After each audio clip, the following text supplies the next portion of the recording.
Баршаңызға сәлем, сіздермен бірге керек кеңес арнасы. Бүгінгі тақырып мысықтың қарғайтыны рас па? Әлі күнге дейін адамның алдын қара мысық кесіп өтсе, жол болмайды деген сенім жұрт арасында жиі айтылады. Бала кезімде жазылмаған заңдылықты біз де берік ұстанатынбыз. Жол бойына келе жатып, алдымнан мысық шыға қалса, тезірек алдын орап өтуге тырысатын едік.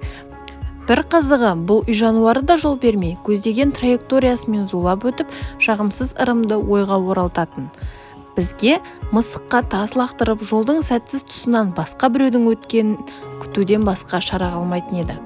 Алайда жұрт имандай сенетін бұл ырымның қашан және не себепті пайда болғанын білетін адам кемде-кем.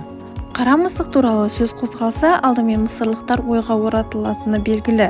Өйткені олар мысықтың қарасы бас кет, әйел құдай